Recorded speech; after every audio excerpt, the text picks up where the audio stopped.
Rise and shine, it's a brand new day. Ken can take the stage, ready to play. Weekdays at 10, the cars in the scene. Coffee in hand, they're living the dream. Aggression in the voice, got the whole town awake. Bringing fire to the mic, make no mistake. Shows in the corner, spitting out facts. Dropping truth bombs, ain't holding back. Ken in the morning, feel the heat. From 10 a.m. CST, can take a seat. We live and loud, that break in the mind. Ken and the bold. Light up your speakers, crank up the sound. They're talking about life upside down. Opinions exploding like a sonic blast. In the studio, they're built to last. With passion and grit, they engage and ignite. Every single week, they're a force can't fight. From sports to politics, This is a Huddle Sports Network broadcast. You can find us on Roku TV, Amazon Fire TV, Facebook, and of course YouTube. Get all your NFL news here first. Good morning. Welcome to another edition of Ken and... Hey, wait a minute. Where's Ken? Ken in the morning. Of course, we've got Joe with us this morning. Good morning, Joe. How you doing? What's going on, man? Man, I overslept this morning. I'm so behind my power curve. I don't get to sleep in. I got kids to get ready for school, so Yeah, I usually have a grandbaby right at 9 a.m. at the door, but they ran late this morning too. So, oh God. Hold on, Luke. I'm going to get to that. I'm still sharing this on Twitter. Is Packer Ken out with back issues? Well, no. He's a Packer. He's a Packer fan. Therefore, back issues do not affect them like everyone else. Oh, that's a good one. That's a good one. So week one. And once his back issues go away, then they will never flare up again. Never. That's the Packer way. Oh, that's good. I mean, you know. No, Ken had some stuff to take care of with his old lady, so. Yeah, I wasn't going to tell him all that, but yeah, that is true. It is true. I mean, yeah, there's nothing bad about that. No. We all have that honey-do list, you know. Hey, good morning, Matt. I'm still sharing this out to everyone. So I'm still in a quandary, though, Joe, as to why the Bears freed up $8 million yesterday. I mean, I'm thinking it's possible that they're trying to clear up space in case they have an injury early in the season so that they can go get somebody. Yeah, but you can pretty much do that anytime you want, though. I mean, you don't have to do it a few days before week one. You know what I'm saying? Yeah, but if you do it now, then you don't have that added headache of trying to clear up the space and then go find a guy, you know. Now it's like you can just go find a guy. So they had enough in the cap to sign a vet minimum guy to begin with. Mm-hmm. Yeah. But maybe you don't want a vet minimum guy. So maybe you think there's somebody that might come available at the trade deadline that you're trying to pursue, and you need that cap space for their contract. See, so I got a couple theories. Okay.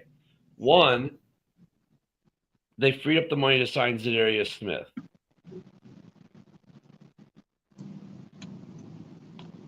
Okay. I mean, he's still out there. If Detroit was going to sign him, they were going to sign him. They haven't signed him. So maybe it's Zadarius Smith. There we go. I've now sent it to all the Twitters, including the cool Vikings one, because the other Vikings one sucks. Because I guess Luca's not a Vikings fan to them, and they hate football. Anywho, everyone knows cheese protects the back. Okay, Luca. Extending a player, though, Luca. Okay, everyone's made this comment. Well, the Bears just want to extend people. What does that have to do with freed up money for this year's cap? Next year's cap, they want another $1 million in the hole. So if you're going to extend people, this doesn't help you. This is purely for this season. So did we ever find out where did Clowney sign for this season? Yeah, he signed with Oh wait, no, that was hold on, let me look him up again real quick. Javion Clowney, there we go.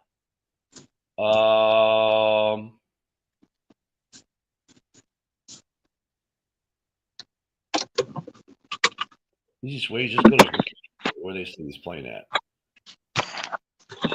He is a free agent still right now.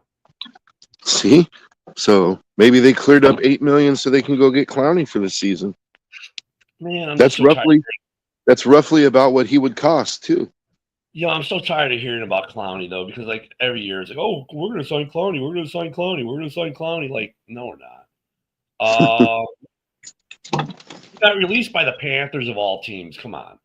But okay, let's entertain that. Maybe it's Clowney, maybe it's Zadarius Smith, Christian Wilkins to the Bears. I mean, there's if his foot's healthy, maybe. Joe drives like an Asian. Help him out. Oh Jesus. Oh Jesus. How could you see how I'm driving? Are you just trying to get your little crack in there, man hour? Yeah, he's getting his morning crack in there. Actually a fantastic driver. But all right. You're a Chiefs fan, so so Luca, that's right, but okay, but freeing up money for this year does nothing for extending people next year because that's cap money for next year, not this year they would be spending.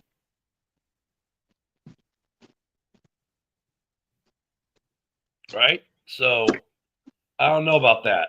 Now you want to hear my big FU to the Packers on this though? People who know how to drive stick shift drive with 2 feet there, man hour. Just saying. 1 foot on the clutch, 1 foot for the gas and brake. I don't drive with 2 feet. So here's my bigger one.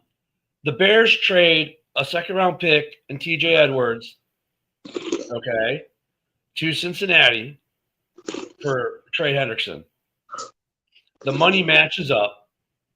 That now Cincinnati gets a defender back, and they get that what they're basically the only thing they're able to get in compensation is a second-round pick for them. Yeah, man, how you watched me yesterday? You knew I was going to say that. That's my off-the-wall scenario. The money matches up between the differences in their contracts, right, and TJ Edwards and Trey Hendrickson's contracts, and the amount of dead cap space. It matches perfectly for what they just freed up. Because that's the other thing. They could have freed up – yeah, because I didn't give you the whole story. They could have freed up another $1.7 million on that same contract. Oh, and by the way, they're only carrying 52 on the 53-man roster. I just don't understand. Go ahead.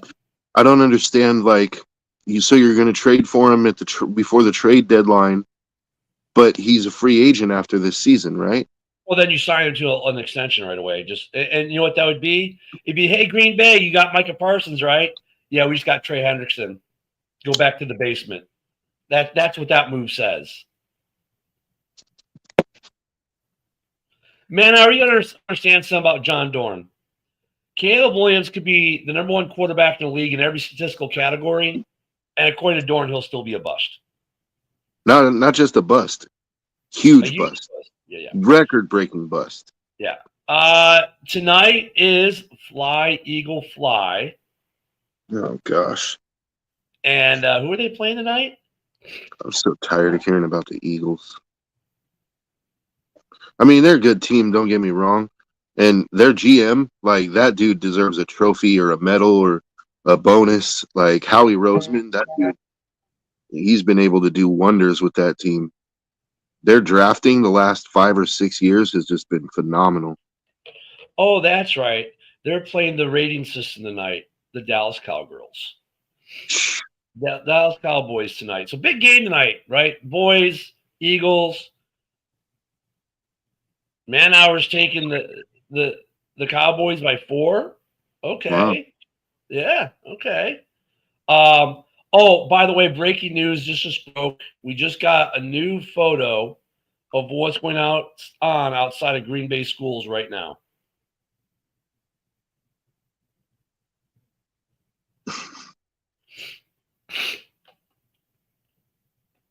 Oh God. You gotta love it. Gotta love it. Philip is saying fly, Eagle, fly. He's taking the Eagles. It's gonna be, look at week one's tonight, Joe. We get football back for the first time since, well, it seems like forever. I don't know. I mean, look, if you're ever gonna steal a victory, it's usually week one or week two, right? If you're a lesser team, like i.e., sorry, Lions fans, the Lions beating the Chiefs a couple years ago in week one, right? A game without Kelsey, of course. But if you're going to get a week one win in a game that you probably shouldn't win, like if you're Green Bay, maybe you beat Detroit this week because there's no way Green Bay should be able to beat Detroit this week. Maybe they sneak out a win against Detroit. Week one's the week you kind of you can do it. I know, man. That was freaking hilarious. I don't know, man. Like, I mean, yeah, you're right that if you can sneak a win generally early in the season before teams really know what they are. But I just feel like after losing Parsons, like I feel like Dallas is in shambles right now.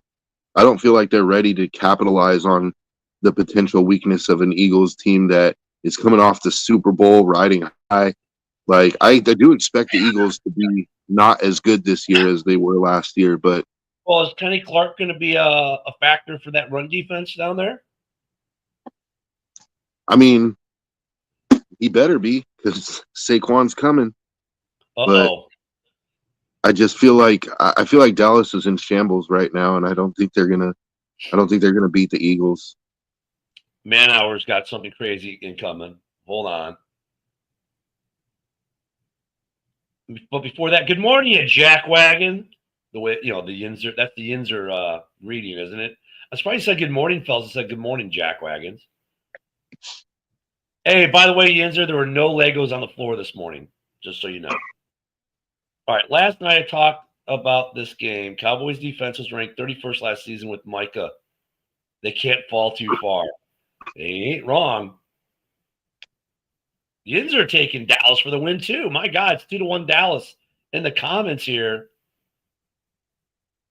seems to be showing plays that weren't run last season. Eagles that lost half their D, and Dean is out 6 weeks. It would be a close game. Yeah, I mean, what's up there, it's possible. There we go. There's my Yinzer back.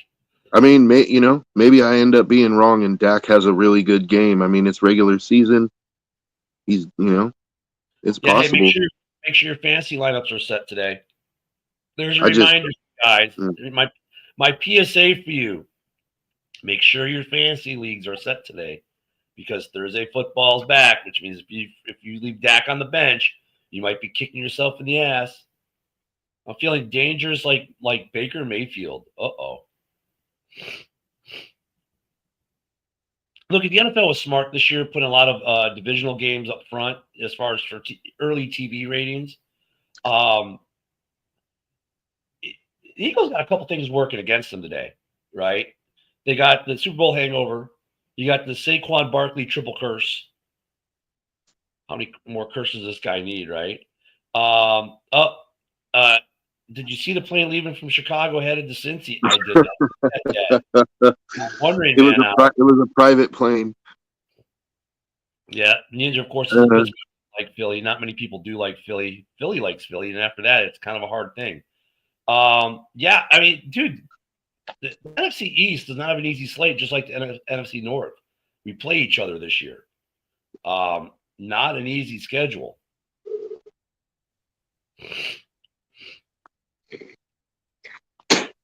Man-Hour says he expects 300 yards and 2 touchdowns from Dak. How many interceptions are we looking at? Because I don't think he gets out of there without throwing any. Dallas offensively, it can't be any worse than last. Well, they could be worse, I suppose, last year. But I think they're going to be okay. It's the defense that we've been talking about. And like we said, it was already said, they were ranked 31st last year. It's not like they can fall that far. And that was with Micah Parsons. Oh, wait a minute. So you're telling me a team with Micah Parsons had the 31st ranked defense last year? You know what that means, Joe? It means now they're 33rd out of 32 teams. Hey, Packer fans, right here. Oh, Dawn, I'm sorry. You guys don't know how to read. It says you are not a Micah Parsons away from the Super Bowl. And the bottom half, it says, if those kids could read, they'd be very upset. I mean, yeah, that's No, the thing. The Eagles have a good secondary, though. And so I just feel like, you know, like the Eagles have a very opportunistic defense. And Manauer says half their defense is injured. I didn't hear that half their defense was injured. I guess Nakobe Dean is injured, but like, what's the other 5 players or 4 players on their defense that they're without? So, I don't know. I mean, I think Kenny Clark makes a difference for them tonight in the run game. All right, Dawn. I mean, look at week 1. If you're going to steal one, where's the game at tonight, too? The game is it's in Philly. So, oh yeah, the line is 8.5 for the Eagles. Yeah, Joe said Manauer. He said Manauer said, "Hey, that wasn't me. I thought the Eagles were 100% good to go." I mean, I have to go with the Eagles tonight too, but it should be a good game though. I think it'll be a pretty close game. I think it'll be. If the line is 8.5. Whoa, we lost Joe for a minute. Hold on. We'll get Joe back. You guys don't want to see a blow up of this ugly mug for too long. Come on, Joe. Get near your Wi-Fi again. No, there he is. He's back near the Wi-Fi. Yeah, stupid internet. If the line is 8.5, that means Vegas is fairly confident that the Eagles are going to cover that. Yeah. So I don't know how good this game is going to be. It's going to be nice to have football back, but well, I think Vegas sometimes let's look at the Micah Parsons deal, right? I hate to keep going back to that, but within 30 minutes of the Micah Parsons deal, all of a sudden the Packers odds dramatically change in a quick reaction that Vegas makes. In that 30 minutes, how much analysis do you think they did of the impact of the Parsons trade with his back injury, the pitch counts, and everything else with Micah Parsons? It was just reactionary. Vegas early on always has problems. That's why their lines switch so much, after week 2 and 3. Vegas hates the first 3 weeks of the NFL because the first 3 weeks of the NFL are so squirrely.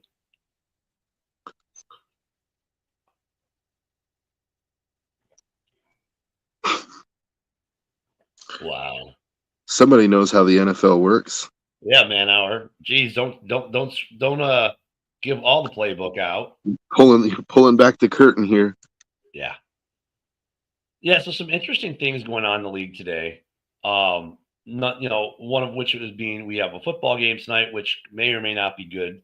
I think it'll be a good game. I mean, it'll be a good game just for the fact that we have a regular season game, period. Now, whether the game itself is actually well played, that's going to be another scenario. And then we got the Bears freeing up money for whatever reason with an empty roster spot. And of course, with them, they got to wait till Monday for a game, which is always fun. I hate waiting that extra day on opening week. I can't wait to see the Packers-Lions game this weekend. That's going to be a lot of fun to watch. Mm-hmm. Some good matchups for week 1. I turned to ESPN for the first time in forever. Oh, God. Well, look, you know what, though? For Jordan Love, he has to prove he's worth the $55 million this year. And I said this before. The Packers getting Micah Parsons in that trade now puts more of a spotlight on Jordan Love to be a good quarterback or a great quarterback. He already is a good quarterback.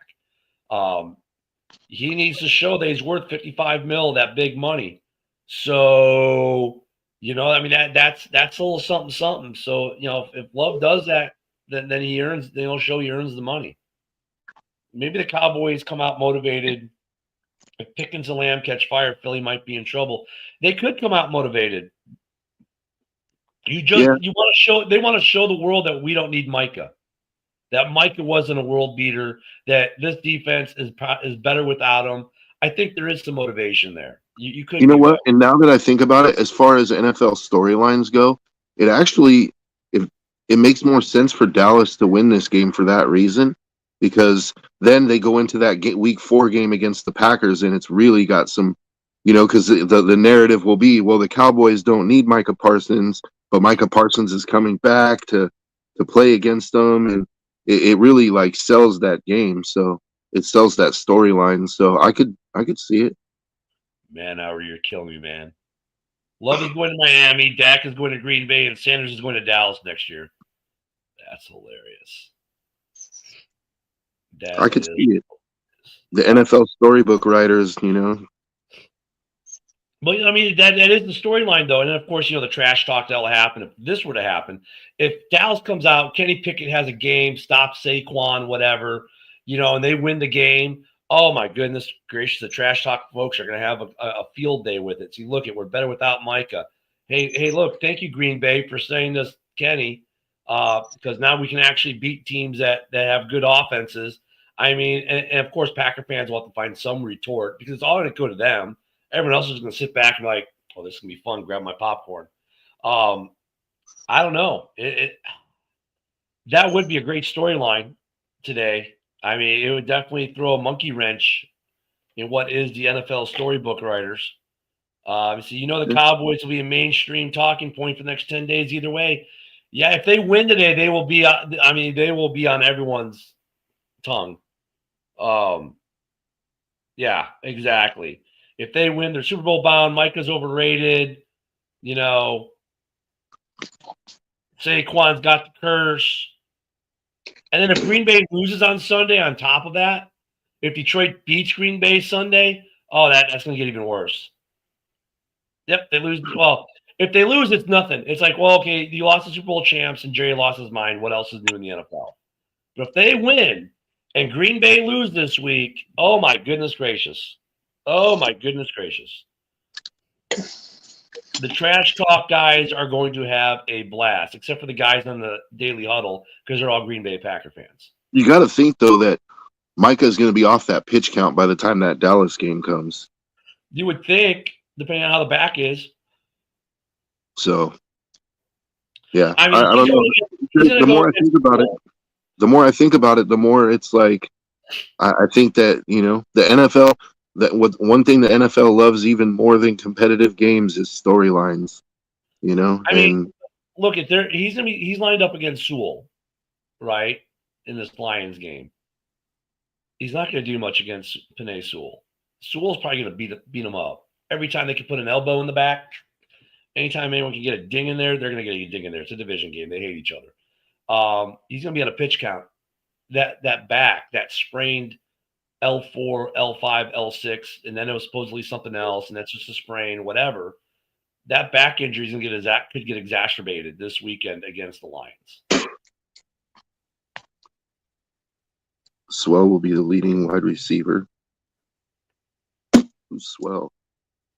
I don't know. I was saying that Sewell is who Mike is going to hit. Penei Sewell. Oh, I think he's saying Sewell will be the leading wide receiver. Yeah, because you're not Parsons on his ass and then turn around and catch balls, because he'll report in every play. That'd be hilarious. See, that's another thing is like if ESPN is talking about Jordan Love being the MVP, I mean, I'm not saying it's impossible, but his receivers are going to have to. They're going to have to get some stick 'em on them gloves, man. Like they're going to have to do something. Well, though, they've got the best wide receiver in the NFL, the rookie they drafted, Golden. Oh yeah. Best best receiver in the NFL. He's the best in the division for sure, according to the Packer fans. I don't think it's all the Packer fans. I know. Some of them, like, yeah. Who was it the other day that said Golden is already better than? Oh man, it was Dorn, wasn't it? It sounds like a Dorn take. Man, I don't know. Dude's never taken a snap yet. I don't know. Fans. No, that was 2 years ago. Was that 2 years ago? Yeah. I'm curious to see how the Packers look, though. Not just on defense, but on offense, like against the Well, Lions. that's a spotlight now because look, you made the big move on defense. Now the spotlight shifts to the offense to get it done. Mhm. So, Love, if he doesn't have I don't know if he doesn't have to have an MVP year. He could, but we haven't seen that from him. We've never seen a full, complete season or a full, complete game almost really. Like he'll be bad in the first quarter, the first half, and then he's good in the second half. He's good. He's got to put together a complete season, a complete game, a bunch of complete games. He hasn't done that yet. He's got to show Green Bay, and let's face it, the rest of us, that Green Bay was justified giving him $55 million a year. Yeah, I mean that's top 5 quarterback money, so he needs to finish in the top 5 statistically this year to prove out that contract. But I mean, wow. Yeah. And here's your date again. Your Green Bay shots. Ken's not here, right? Yeah. Here we go. According to Dorn, the Packers have no weaknesses, only strengths. They can plug any player into their team and they will be great. That about sums up most of Packer fans. Our third stringers are better than your starters. Unfortunately, dude, I have to agree with that a little bit. There are some Lions fans. Almost every Packer fan I know is like that. There are some Lions fans who are like that too. There are a few. Yeah. But I'm curious because the Lions don't have a great defense, so it's like this is a game where Jordan Love could eat, if his receivers can hang on to the ball. This is a game that's kind of a showcase for him. Like, he has a chance to really light it up. You're treading some dangerous waters right now. Don't get those Lions fans mad at you. They're fans. What are they going to do? They're all the way in Detroit or wherever. I'm not worried about them. No, I'm just telling the truth. Hutch is back. The Lions don't have a great defense. Like that's been kind of their Achilles heel.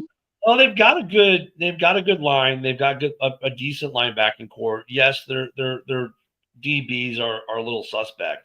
But Jack Campbell, I like Jack Campbell. I think Jack Campbell's a great player, and he's only going to get better. But just overall as a unit, like I don't think that they're pumping fear into anyone. And I think the Packers can exploit them, but the receivers are going to have to be able to hold on to the ball. That's the only thing. I think a lot of it depends on Aiden Hutchinson, though. If Hutch has a big game, that defense has a big game. Yeah, that's another big storyline for that game is Hutch going to be back to what he was before? So I say that he's not. I think he's going to be – I'm not saying he's going to be way off from what he was before, but I think he's not quite there yet. First game back since the injury. I don't think he's back. But Lions fans, of course, say, "Oh no, he's 100%. It's gonna be like nothing ever happened." Okay, right. I don't think he's fine. He's good to go, but I think there'll be that pep won't be back in the step yet, so to speak. Like that's gonna come as weeks come. But I think week 1 though, look, he's back. He's gonna make plays. He is gonna make plays. Yeah, I think it's going to probably take till about mid-season for him to get back to his regular form if he's going to get back. Like I won't take that long. I don't think it's a guarantee that he's going to come back to regular form. Like I mean, I know that they said, "Oh, it was a clean break and this and that," but did you see his leg, dude? It was like the letter L, dude, like a capital L. Like I don't know if I go that long to mid-season, but yeah, maybe week 4, week 5. Okay, that's fair, but it's still like I don't think it's a guarantee that he returns to his old form. And I'm not like it's not like I'm hoping for that because I like Hutch. I think he's a good player. Like I hope he gets back to. So who has a better game, Hutch or Micah?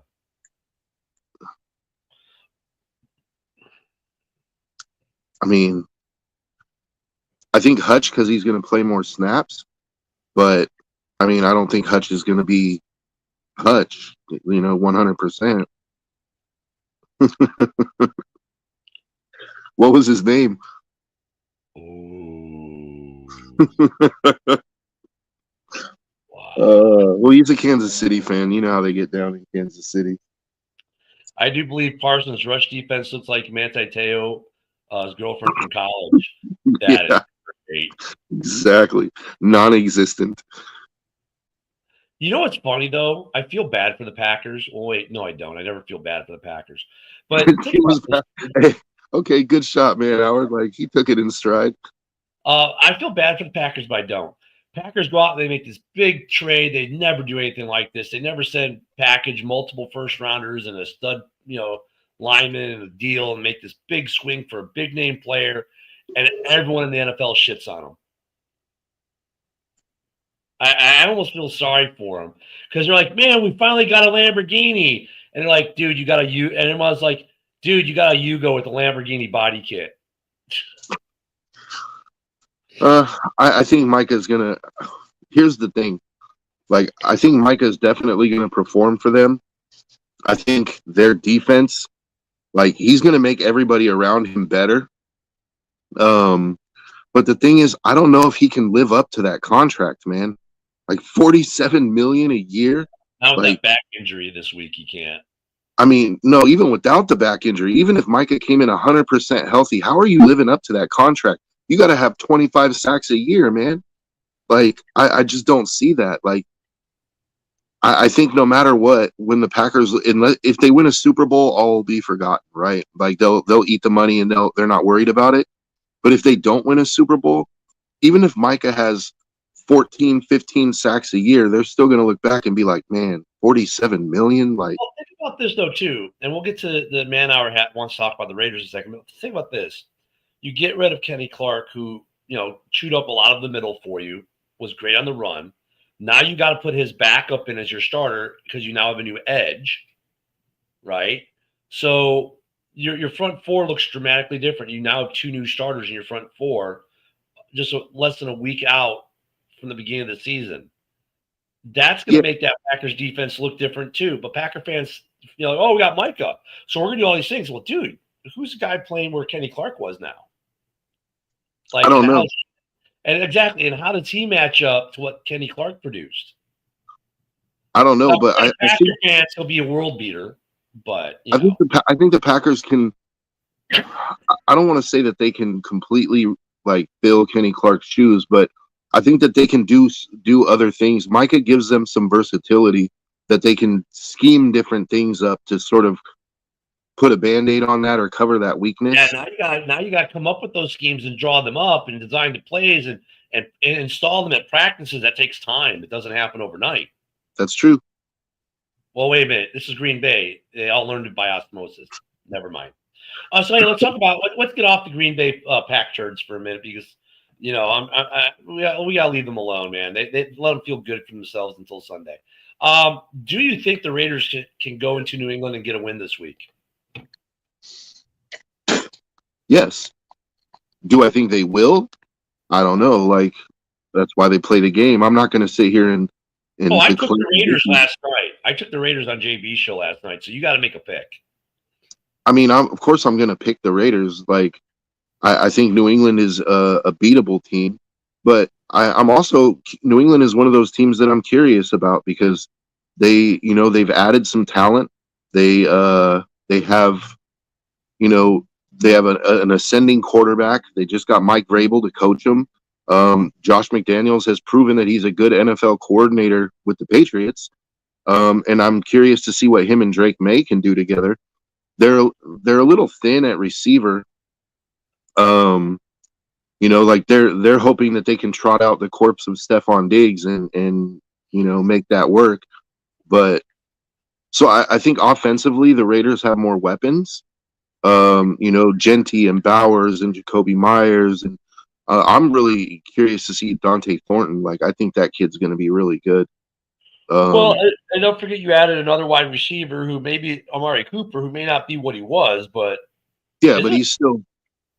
Yeah, Amari Cooper might be better. Amari Cooper might be better than any of the receivers on the Cowboys roster, or on the Patriots roster. Like, and he stretches the field. That's the big thing about him. He stretches the field because of his speed. He's still got it, and he will stretch the field out and stretch those defenses out. But defensively, the Raiders are a question mark. Like, I think our defensive line will be pretty good. Our linebacking core should be improved greatly, but our secondary is highly questionable. So I think Drake May is gonna, unless Max Crosby spends his whole day in the backfield, like I think Drake May is gonna get his numbers. He's gonna get his chances. So I think that keeps the game competitive. I don't know if Diggs is available now. I'm going to try to find that out real quick. Wait, what do you want, Vogel? My prediction for offensive player of the year for the Bears and defensive? You know what? Watch on Sunday on Hal's Hall Report, and we might actually just do that, Vogel. There you go. Is Jacoby Myers playing? Yes, he is. Butte. Keyshawn Butte. Mac Hollins is cleared as well. Mac Hollins doesn't scare me. He's a decent player, but he doesn't scare me. With our secondary, I mean, he might have a decent game, but it just depends on how our defensive line comes. Because the Patriots' problem has been their offensive line, and they added Will Campbell, right? But that's one guy. So will their line improve? Yeah. Is it going to be like all of a sudden a top 10 offensive line? I don't think so. And they've got Max Crosby and Malcolm Kuntz to deal with. So I think Stephon Diggs is available. He apologized to media, and Cardi B says that Stephon taught her to be more organized and not complain. There's all your Stephon Diggs news. He's dating Cardi B, really? Jeez. He was. I don't know if he still is. He said her BBL stunk like garbage water. No, it's as of 5 hours ago they still are, because she's talking about it. So, Cardi B, your Hurl's pennant reporter for disrespectful pregnancy question about Offset and Stephon Diggs. Okay, interesting. But no, he is playing, and maybe Cardi B will be there. So there you go. You can all have your WAP moment there in New England. Oh man. Yeah. Am I going to any Bears games this year, Vogel?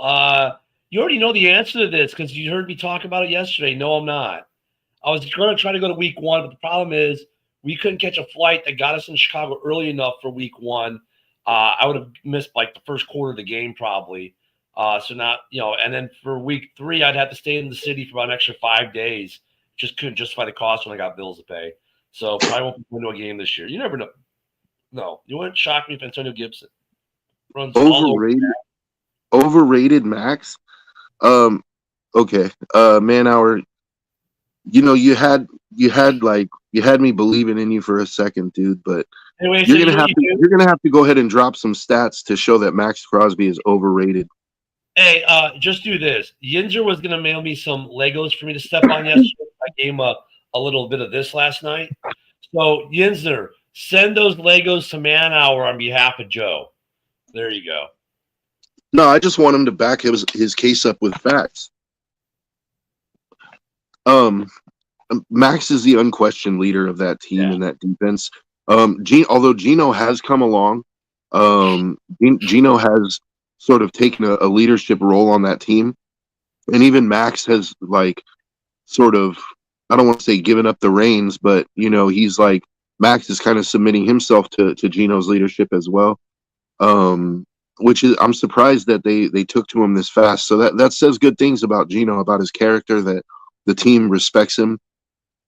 But Max is the Raiders, man. Like, he bleeds that team, and Max is the energy guy. Like, everybody feeds off of Max, So I think that Max is the leader, but Man hour, 7 sacks last year. You're forgetting some key context there, where he was playing with an injured ankle the entire season and still didn't miss a snap. Yeah, dude, I'm sorry, man. I got to side with Joe, dude. Max Crosby is the man in Vegas, and he does so much for that team in terms of tackles, leading that defense, and he plays those mental mind games with quarterbacks like no one else in the league does. I don't know. Max lives up to that deal. He is the heart and soul of that Raiders defense, of that Raiders team, probably.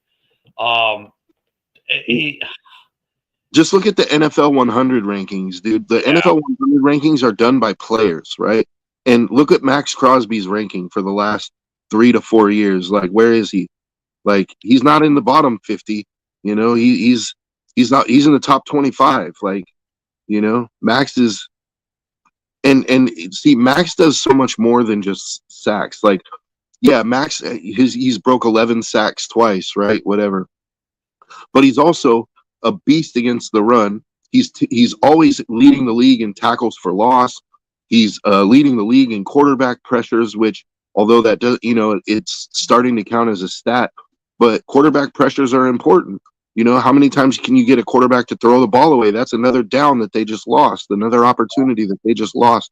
Max shows up in ways that aren't always tangible, and you know, or aren't as tangible. If you want to base it purely off sack stats, okay.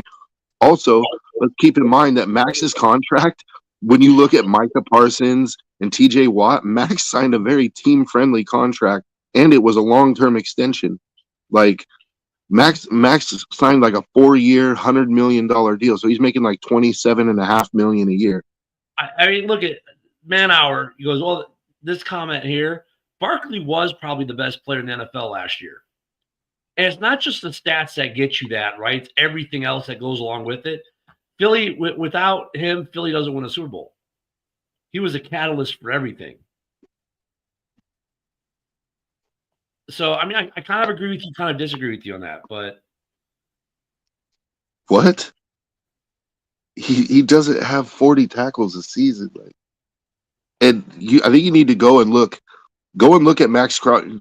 Man, I wish we could pull up Max Crosby's stats for the last 5 years right now and show like pressure percentage, like winning percentage against offensive tackles, how many tackles for loss. Like, Max leads the league in most of those categories. Like, and this is why I say, like, when people try to say that like Myles Garrett or TJ Watt are better, I'm like, they're going off sack numbers. But if you weigh the defensive end position with all of those statistical categories, I think Max is a better overall player. Like, maybe not than TJ Watt. TJ Watt's a really good player. Myles Garrett is pretty good too, but Myles Garrett is a sack guy. Like, he can play the run, but he doesn't play the run like Max. That's facts, dude. Max is in on every play, dude. Like, man, yeah, I'm curious for that one. Who's the best player in the NFL?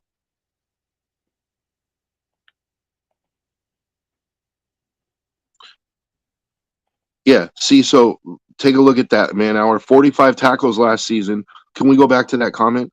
45 tackles last season on an injured ankle that he played on the whole season and didn't miss a snap.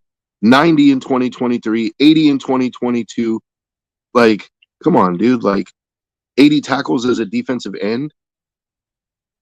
Thank you, Yinzer.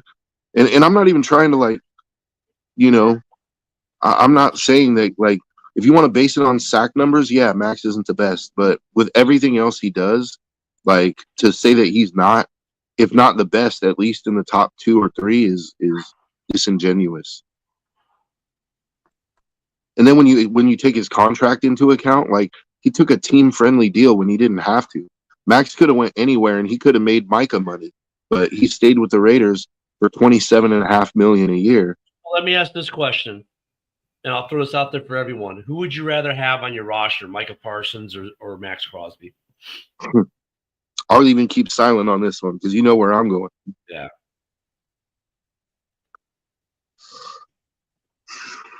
Oh, he's putting his rankings here. Garrett 1, Jarrett or Watt 2, Trey Hendrickson 3. You're noticing a bias here towards a certain division? I'm noticing a bias towards stack numbers. I mean, look at it. Okay. He did all he did was go and take the NFL sack totals last year. Yeah, that's what he did. Here's the question though: who would you rather have on your roster, Micah Parsons or Max Crosby? Drop it in the chat. Let's take a poll. And then Vogel, who's got a million questions this morning. I didn't get his last one in there. What was the last question? Do you think Jamal Adams will make a presence on the defense? Yes. I mean, I don't expect him to be like an all pro player. He's switching positions from safety to linebacker. But I think his veteran leadership and he looks really fast. Like, whatever was bothering him before, it seems to have gotten better. Like I think he'll contribute. I'm not sure, like, what will he be like? Is he going to make the Pro Bowl? I don't know. But Well, according to Manhour, he'll be cut by week 7, and he's also taking Micah Parsons over Max Crosby. Some I'm not strong. surprised. I feel the homerism in with this one. Yeah. I feel the Raider hate, but it's okay. Like, I hate the Chiefs too, and Well, who likes the Chiefs? I mean, I hear they have a new starting right tackle though. She's gonna shake it off. uh, You look at KC though, like that the KC train. I think is going to start to slow down this year. I actually think they can lose. They're going to lose week 1. I think the Chargers beat them out down there in Brazil. They start slow anyways, and it's traditionally like the KC losing this week is not really a big deal, right? I mean, they've lost early games before because they always start slow, but they won a lot of super close games. Like if you watch the Kingdom, you don't realize just how close these games were until you watch the Kingdom and you're living these games with them. I really they got issues, man. They've got one of their best players out for 6 weeks. Rashid Rice is gone. Pacheco is back. I mean, the running game is actually the nicest thing about their offense right now. I mean, Man Howard said, "Don't you ever dog Tay Tay again." Yeah, I know. No, look, I have a newfound respect for her though after watching her on the show with the brothers.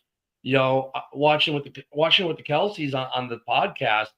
Like, she was pretty honest about her lack of football knowledge, and like when she asked, when she goes, "Hey, what's it like playing against your brother in the Super Bowl? It's lining up on the line up in the field, and he's 8 feet away from you."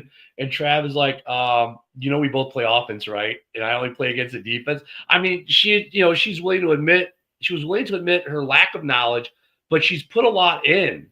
Like, she's learned the game and she's committed to learning the game. So that's like, if you watch that interview, like, you kind of pick up, like, she's actually getting into this, right? And I don't know. I'm not going to sit there and be, oh my God, I'm a Tay-Tay fan, because I'm not.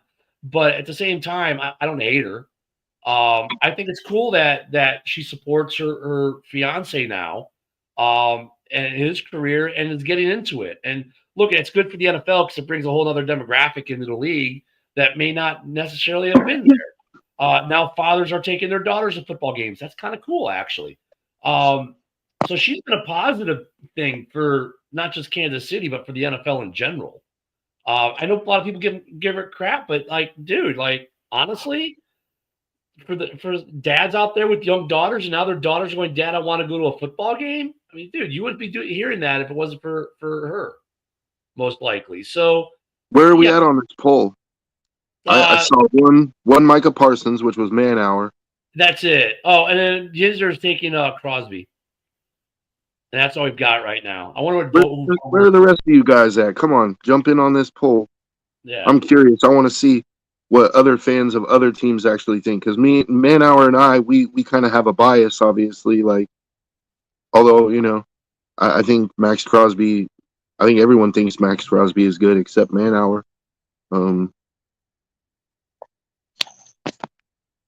Yeah. Hey, look, you know what's great about tonight? The season starts. The questions are now going to start getting answered. The speculations can stop. I mean, the thing that sucks about this week, it's week 1, and it's like preseason week 3. So the games might not be the best. We're not going to really get answers. We'll start to get previews. Like, you'll know Monday night if that Bears offensive line has gotten any better. Like, we'll probably get some indication if that's the case, or if Ben Johnson's a good coach.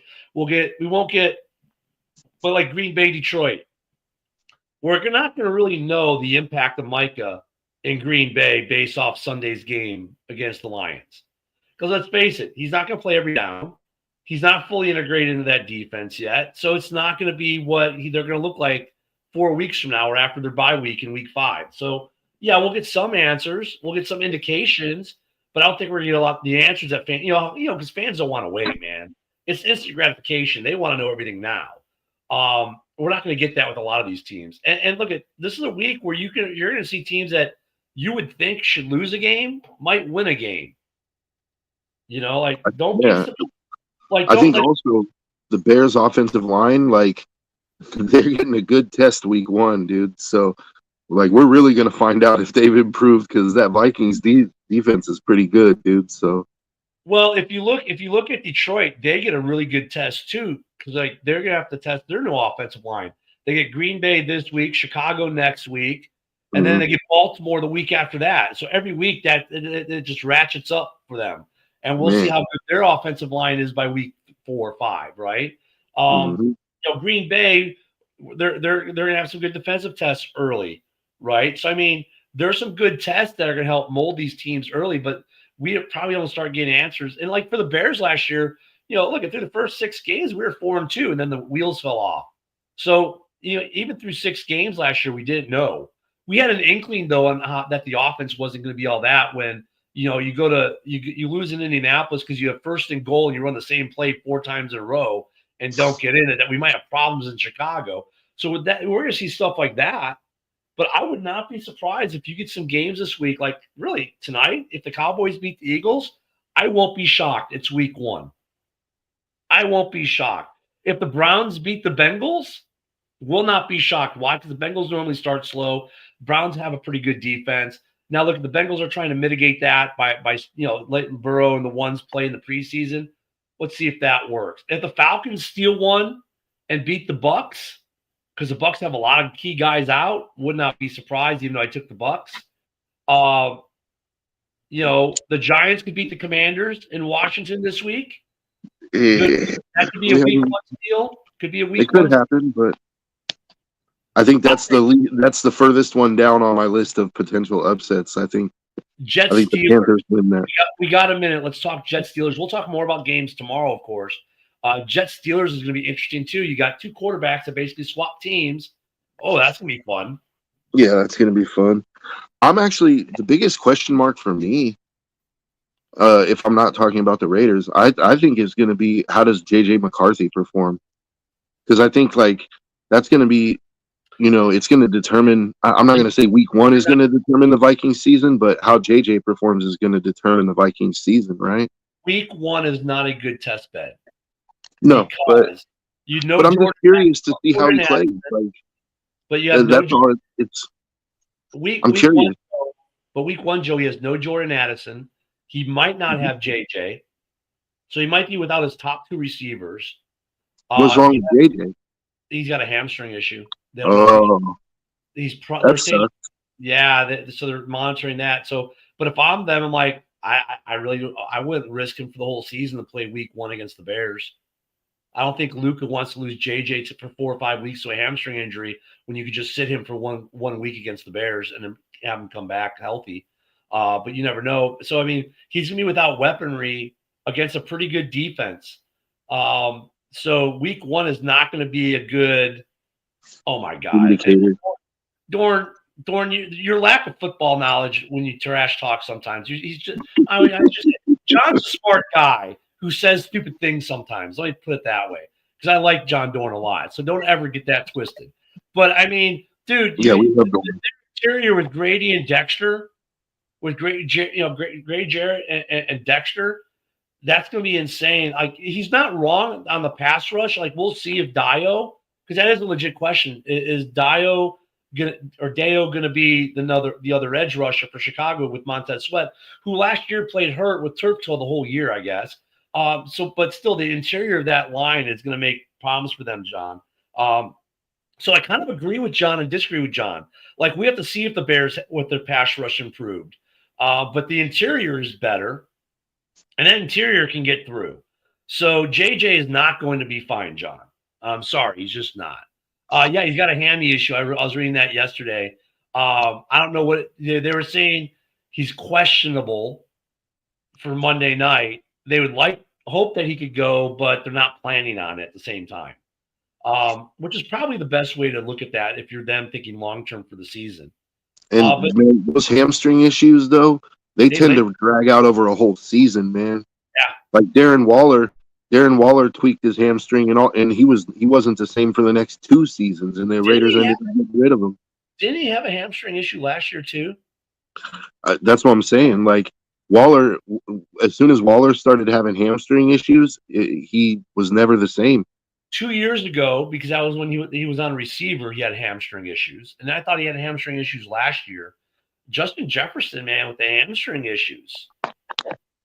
That's a contract you might want to start talking about that Minnesota overpaid with as much hamstring issues as JJ's been having the last couple of years. Yeah, I hope it gets better for the NFL's sake, because JJ's fun to watch, man. He is. The NFL needs Justin Jefferson.